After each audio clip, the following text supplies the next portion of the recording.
Programa Direitos Fundamentais. TV DDF.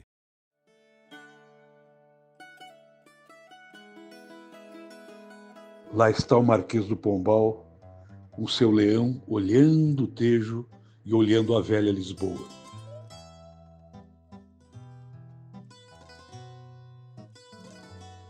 A estátua do Marquês se projeta no verde, no caminho até o monumento em homenagem à Revolução dos Cravos. Um belo monumento que simboliza a destituição do velho regime e o começo de um novo tempo, com a queda do fascismo.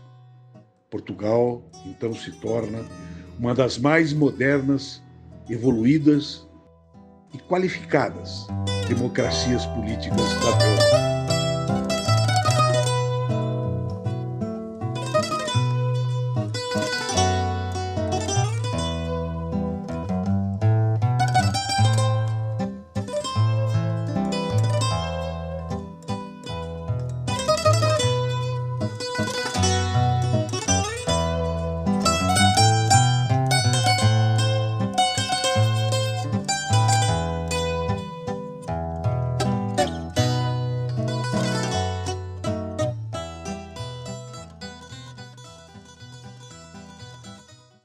Olá, o programa Democracia e Direitos Fundamentais de hoje é especial. A gente está aqui em Lisboa, num lugar simbólico, que é a Associação 25 de Abril. Pois no dia 23 de março de 2022, Portugal, graças à Revolução dos Cravos, completou mais dias em liberdade do que dias sob uma ditadura, precisamente 17.499 mais um. E isso pelo heroísmo, pelo patriotismo, pelo sentido de democracia da Junta de Salvação Nacional, do povo de Portugal e dos capitães de Abril. Então, no nosso programa de hoje, vamos conversar com os hoje coronéis, Coronel Vasco Lourenço e outros que compuseram esse importante movimento, de falar de futuro, de luta contra o fascismo, de preservação de direitos, da dignidade humana, enfim, da democracia que todos queremos. Fiquem com a gente.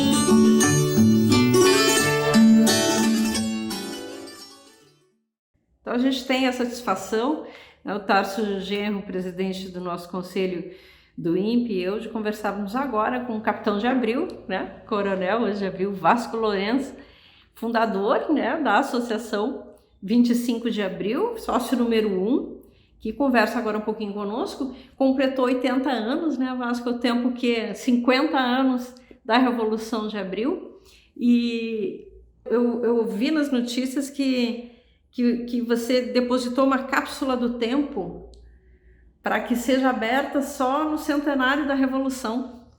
E eu começaria por aí, perguntando um pouquinho como é que começa esta associação, como é que ela deriva, e vocês se mantêm vigilantes aqui pela democracia, mas mais do que isso, como pensam o futuro? Se dá para contar para nós o que tem ali dentro daquela cápsula, o que pensam os capitães de Abril para daqui a outros 50 anos de garantia democrática aqui no país.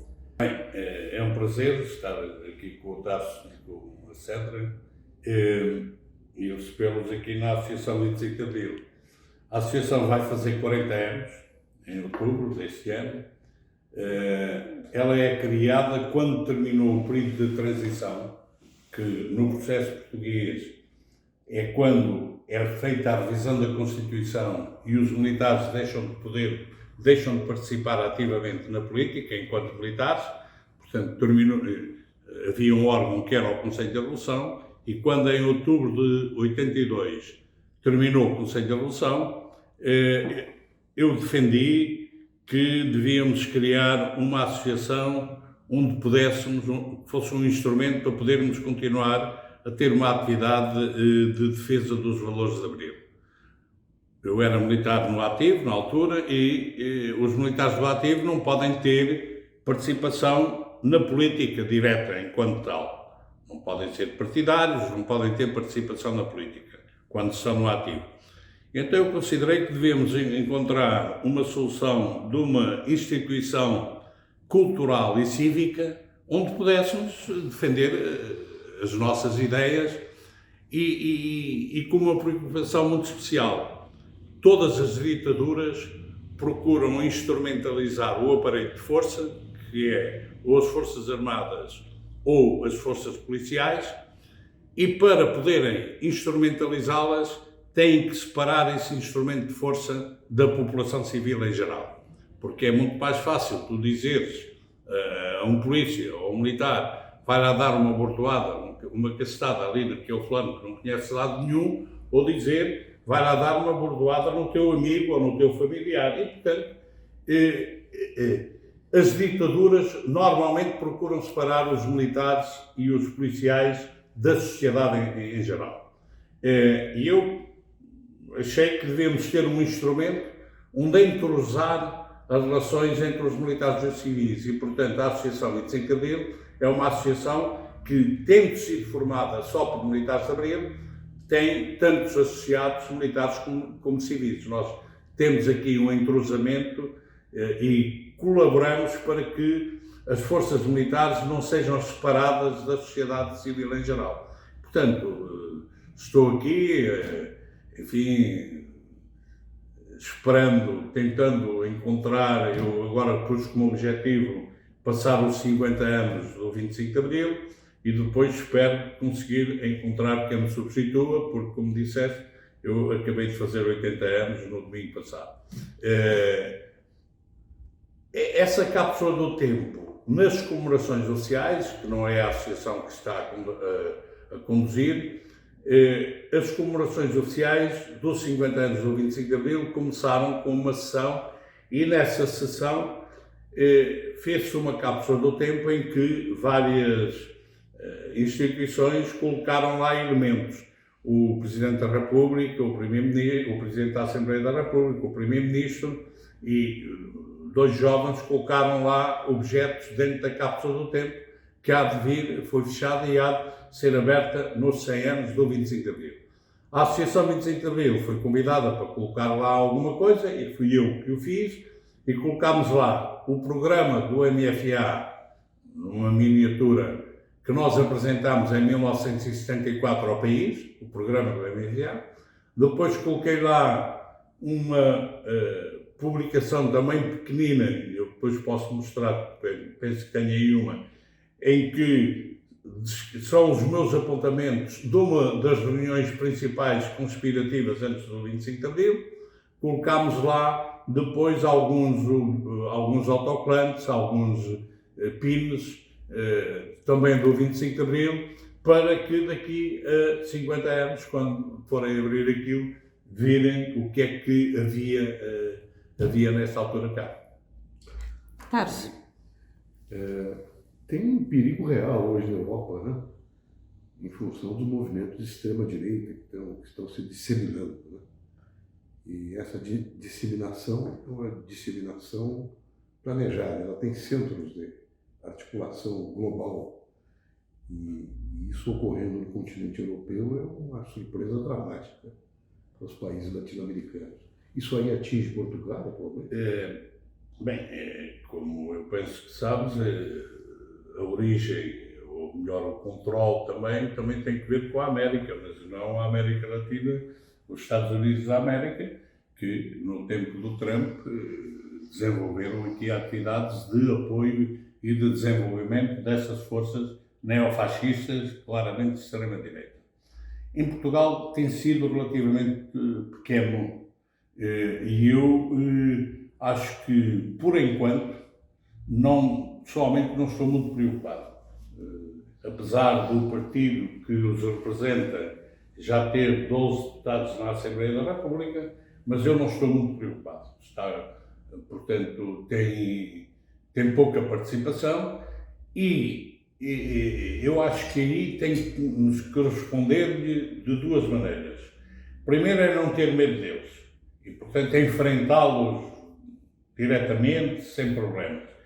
E segundo, é não cometer asneiras, como eu costumo dizer, não darmos tiros nos próprios pés, para que as pessoas não queiram ceder ao populismo, não queiram ir atrás do populismo. E, infelizmente, muitas vezes, as forças que estão no poder,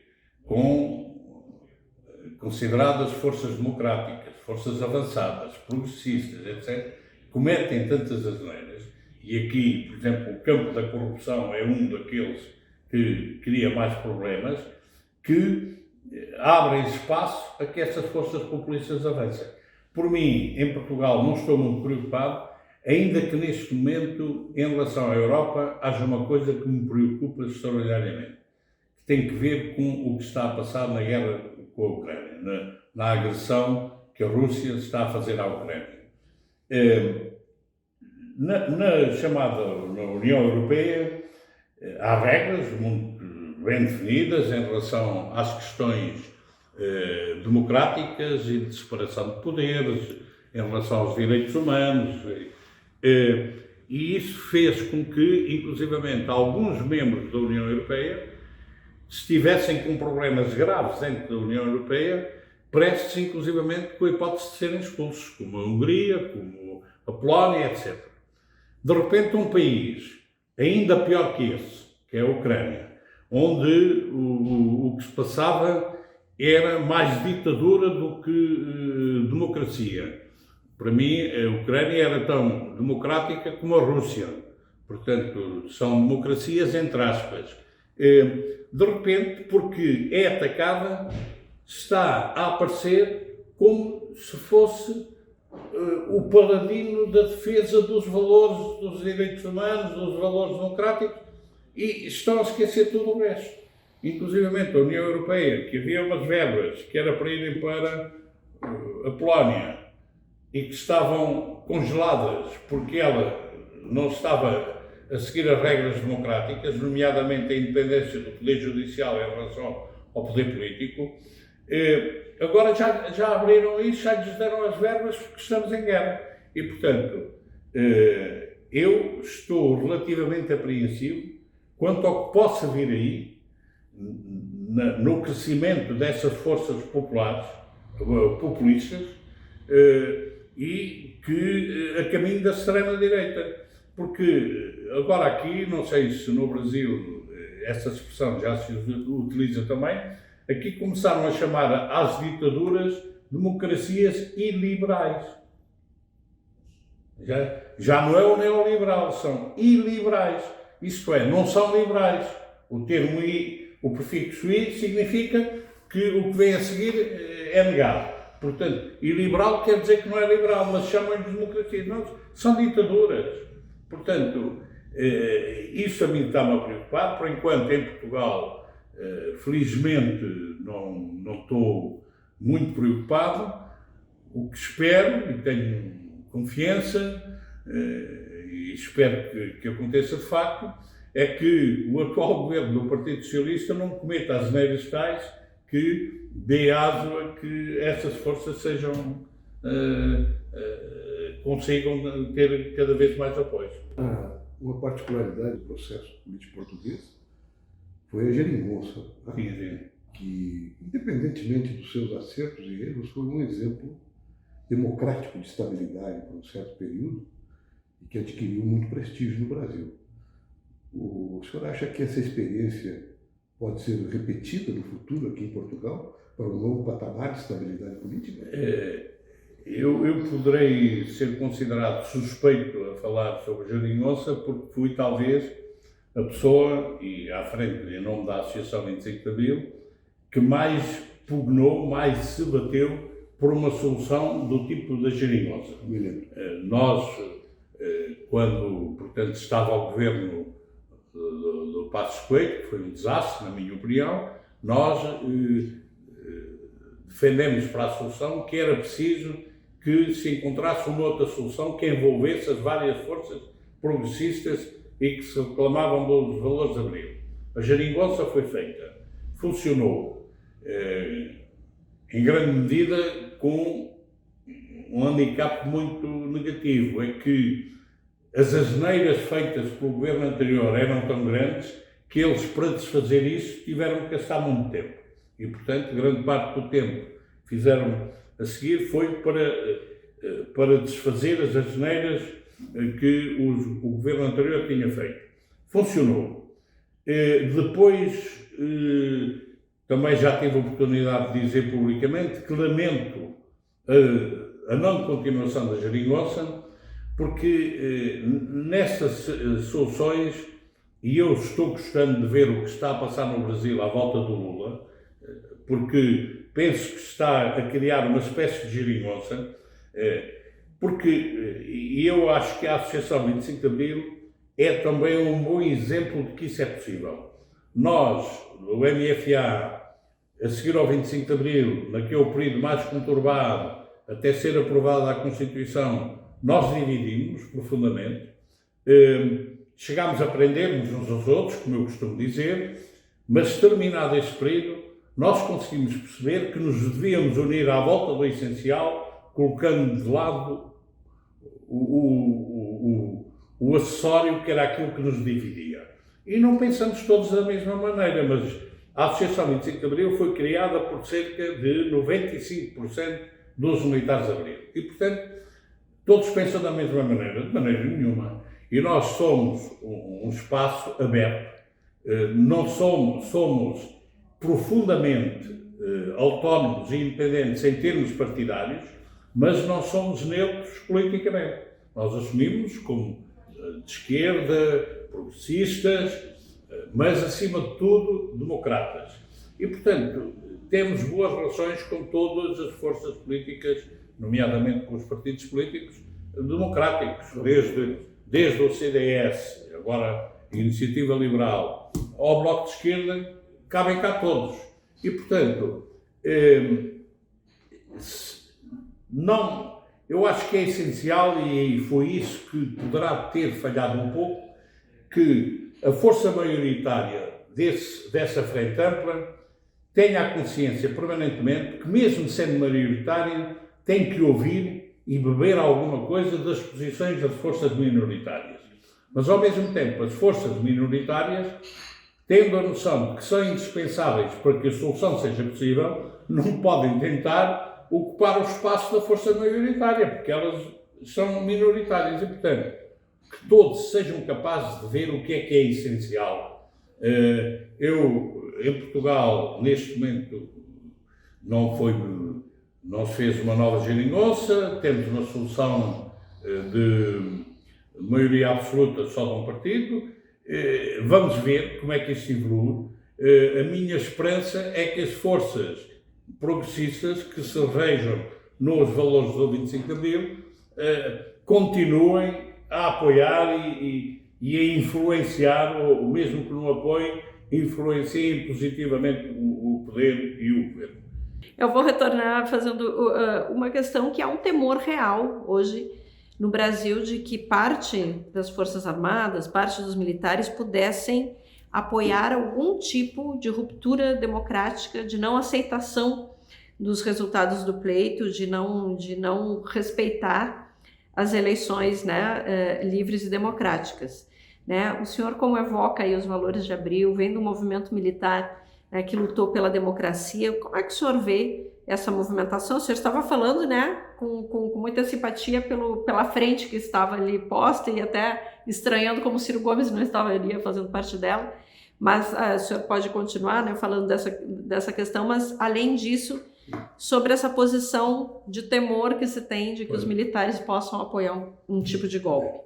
Bem, eu insisto porque, como observador interessado pelo que se passa no Brasil, eu não consigo perceber como é que o Ciro Gomes não percebeu ainda que, não sendo ele o maioritário, deve apoiar quem é o maioritário, tentando influenciar e que o Lula receba também algum enfoque das posições dele. Mas, enfim, aqui fica, digamos, a minha opinião. Em relação aos militares, eu em 1981 visitei o Brasil, estavam em plena ditadura militar ainda. Tive a oportunidade de manifestar a minha opinião a alguns camaradas militares brasileiros sobre o que é que eu penso e a nossa experiência que os militares, acima de tudo, devem servir o seu país e o seu povo. E, portanto, como não conheço nenhuma ditadura que seja preferível, por menos má que ela seja preferível a uma democracia, por muitos defeitos que tenha, a democracia é preferível, eu não concebo que os militares possam ir contra a solução democrática. Portanto, o que eu penso é que os militares brasileiros, espero e faço votos para que tenham aprendido que a sua ação não é para intervir na vida política interna, é para defender o país, colaborar na defesa militar do país e, ao mesmo tempo, no desenvolvimento do país, utilizando as outras vivências. E que respeitem, de facto, os valores democráticos.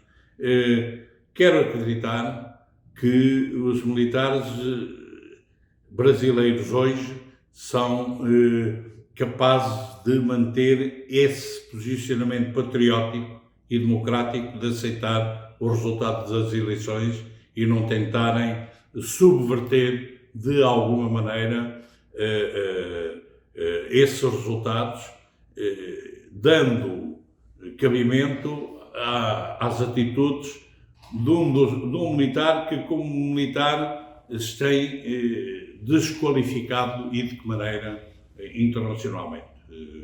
Eu penso que mesmo no Brasil ele, como militar, não terá qualquer prestígio já, estou a falar de Bolsonaro, internacionalmente está absolutamente desprestigiado e, portanto, a minha convicção é de que os militares brasileiros respeitem a vontade do povo brasileiro. Muito obrigada, a gente agradece muito essa acolhida aqui no Centro 25 de Abril, essa conversa, esses ensinamentos, e agradece também a sua audiência aí. A gente se despede assim em alto astral aqui, ó, com o cravo, que é o símbolo desta revolução tão bonita, né, que nos inspira e seguirá nos inspirando.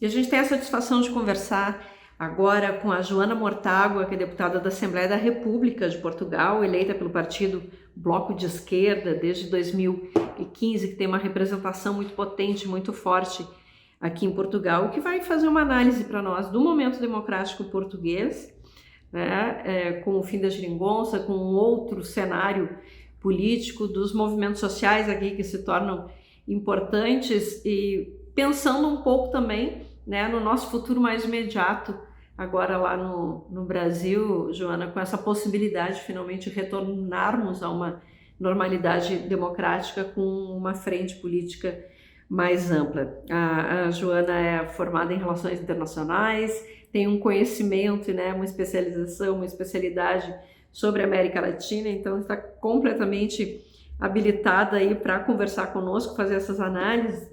E eu te ouvindo agora um pouco antes, tu falava um tantinho do conformismo que de certo modo caracteriza agora aqui, né, o cenário português, ou seja, vamos ver o que acontece, não vamos nos movimentar muito, né, e a ideia, né, de que aqui em Portugal que está inserido, né, dentro das regras europeias que impedem políticas fora desse ideário neoliberal, então as margens são muito estreitas. Será que no Brasil isso vai ocorrer também? Então eu queria um pouco essa tua análise desse momento português comparando com o nosso momento aí no Brasil. Em primeiro lugar, nós estamos com muita expectativa sobre as próximas eleições no Brasil. O golpe contra a Dilma antecedeu a chegada ao poder de uma vaga de extrema-direita e ultraconservadora O golpe contra a Dilma antecedeu, por exemplo, a eleição do Trump, depois acabou por resultar na eleição do Bolsonaro, e essa é uma vaga com um grande impacto internacional. E por isso a possibilidade do Brasil se juntar aos países da América Latina que estão a eleger governos progressistas é para nós uma questão importante de análise mundial e de transformação da ideologia mundial. O mundo que nós estamos a viver é o mundo pós-crise de 2008. É completamente marcado por esse momento.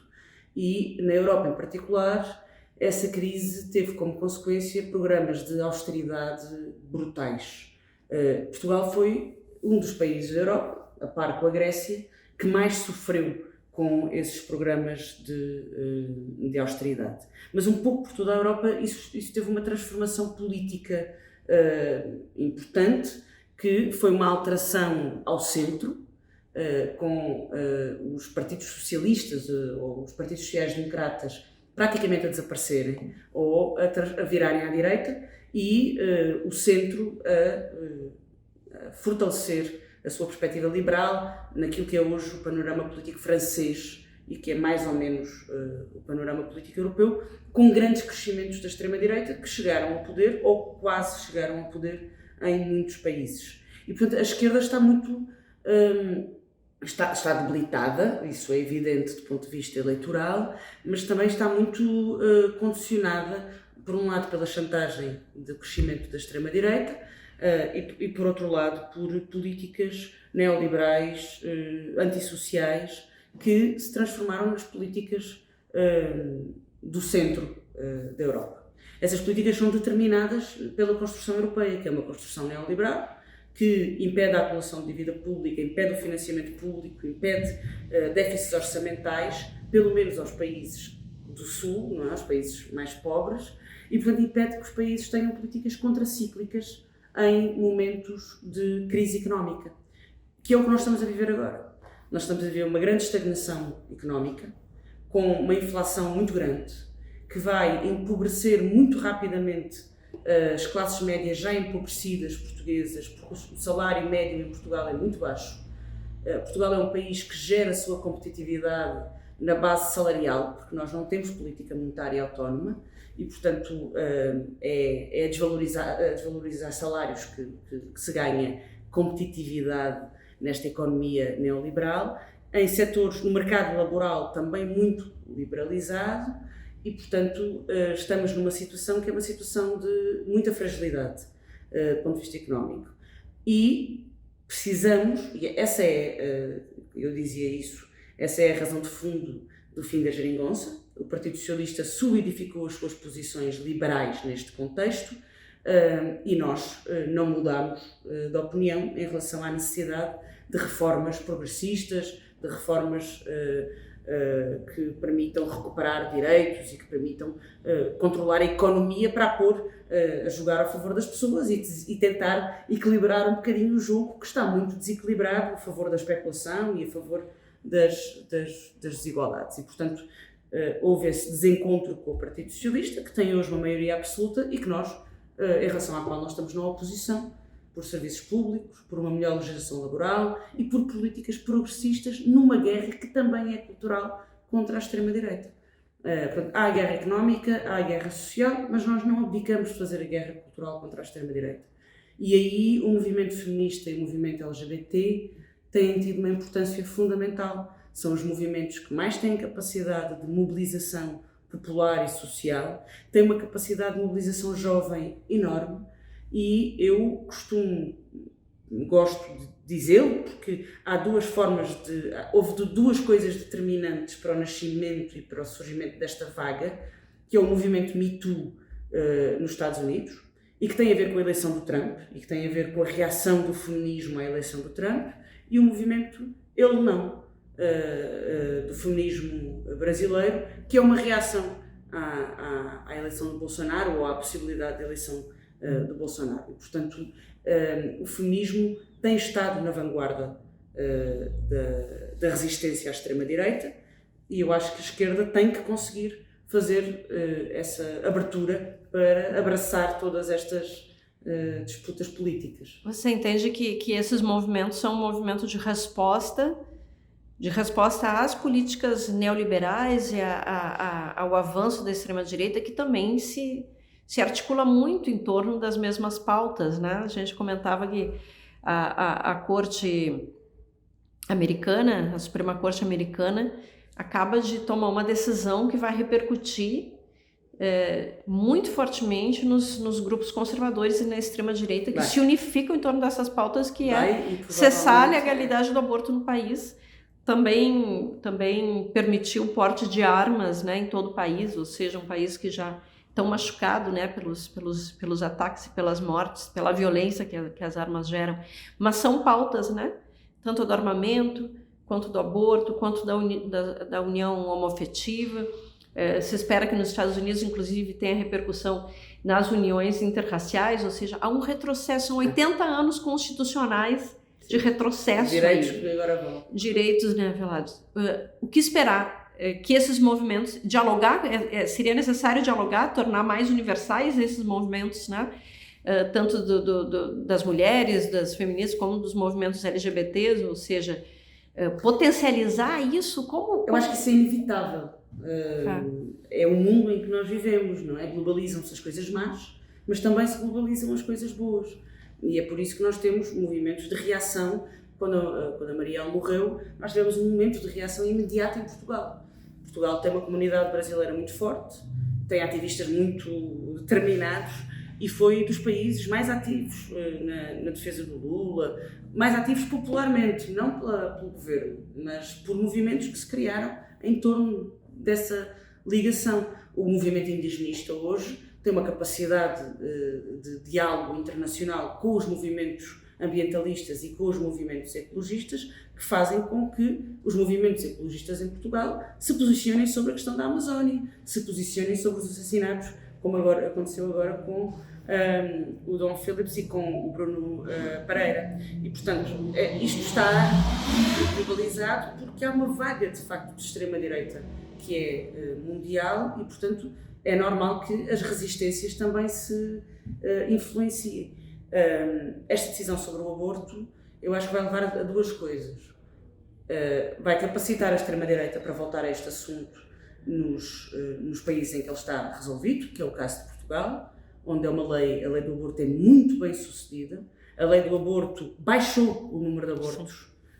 Porque nosso país vizinho, Uruguai, também, porque dá assistência, claro, porque dá não assistência, criminaliza, criou não uma persegue. política que permite acompanhar as mulheres e que evita a reincidência, que faz planeamento familiar. É uma política super bem sucedida. Ainda tem alguns problemas, mas nós vamos ter que resolvê-los. Vai capacitar a extrema-direita para voltar a esse assunto, mas também vai fazer com que o movimento feminista volte aos assuntos dos direitos reprodutivos. E, portanto, vai capacitar dos dois lados, não é? E nós temos que ter este diálogo, fazer disto um diálogo de massas, porque o feminismo, enquanto sujeito político, ganhou capacidade de diálogo de massas e nós temos que tratá-lo enquanto movimento de massas. Não podemos, e eu acho que foi essa a base do Ele não deixar que divisões teóricas que são perfeitamente saudáveis no campo da discussão teórica se traduzam em falta de diálogo de massas de acordo com as reivindicações políticas. Portugal é um país que tem comparado com o Brasil, obviamente não, mas tem muitos casos de violência doméstica, de agressão a mulheres, de feminicídios, e portanto nós temos que ser capazes de, ao contrário da extrema-direita que faz um discurso sobre isso, que é um discurso securitarista, que é um discurso conservador, nós temos que ser capazes de ter um discurso sobre a violência doméstica, que é um discurso sobre o machismo. E essa é a disputa que está aqui em jogo. Muito bem. O que tu dirias, assim, como se você pudesse mandar uma recomendação política, pensando nessa experiência de Portugal, da Geringonça, nesse novo momento, para o Brasil, que busca agora uma mudança, né, nas urnas, pensando justamente numa grande composição, né, partidária de esquerda, de uma grande frente. Qual o cuidado a tomar primeiro? Bom, o que eu diria, com toda a honestidade de quem acompanha o Brasil com muito carinho há muito tempo, primeiro, é preciso eleger o Lula. No dia a seguir, vai ser preciso, se for preciso, criticar o Lula. E é isso que pode garantir que o processo democrático no Brasil solidifica. Ele tem que ser um processo crítico, desde o momento em que o Lula é eleito. Portanto, agora é preciso fazer todas as frentes que permitam restaurar a democracia, a normalidade democrática no Brasil. O Lula é o candidato que pode garantir isso e, portanto, não há dúvidas, parece-me, em relação a essa matéria. E, no dia a seguir, é preciso uma perspectiva crítica. Muito bem, Joana Mortágua, deputada da Assembleia da Portugal, aqui conversando conosco. Muito obrigada, Joana. Sempre muito bom te ouvir.